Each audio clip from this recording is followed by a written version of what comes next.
നമസ്കാരം. ഇത് നമ്മുടെ സ്വന്തം GPRS പ്രോപ്പർട്ടീസ്.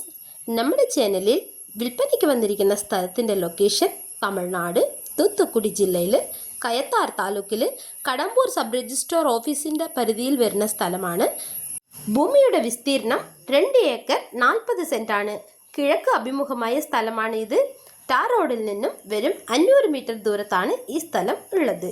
ഗ്രാമത്തിൽ നിന്നും 2 കിലോമീറ്റർ ദൂരം മാത്രമേ ഉള്ളൂ. ഈ സ്ഥലത്തിന് മൺവഴി സൗകര്യമാണ് ഉള്ളത്. ഈ സ്ഥലത്തിന് രജിസ്റ്റർ ചെയ്യാൻ ഒറ്റ ഉടമസ്ഥാവകാശം മാത്രമേ ഉള്ളൂ. ഈ സ്ഥലത്തിന് ഉടമസ്ഥൻ ചോദിക്കുന്ന വില 2 ഏക്കർ 40 സെൻറ്റിനും ചേർത്ത് 8,50,000 മാത്രം. വില ചെറിയ രീതിയിൽ നെഗോഷ്യബിളുമാണ്. ഈ സ്ഥലം വാങ്ങാൻ താല്പര്യമുള്ളവർ സ്ക്രീനിലുള്ള മൊബൈൽ നമ്പറിൽ ഇമ്മീഡിയറ്റ് ആയിട്ട് കോൺടാക്ട് ചെയ്തോളൂ. സ്ഥലം വാങ്ങുന്നവരും വിൽക്കുന്നവരും തമ്മിലുള്ള വിവരങ്ങളുടെയും പണ ഇടപാടുകളുടെയും ഉത്തരവാദിത്തം ചാനൽ ഏറ്റെടുക്കുന്നതല്ല എന്ന കാര്യം നിങ്ങളെ ഓർമ്മിപ്പിച്ചുകൊള്ളുന്നു. വീഡിയോ ഇഷ്ടമായെങ്കിൽ ലൈക്ക് ചെയ്ത് ഒന്ന് സബ്സ്ക്രൈബ് ചെയ്ത് സപ്പോർട്ട് ചെയ്യണേ. താങ്ക്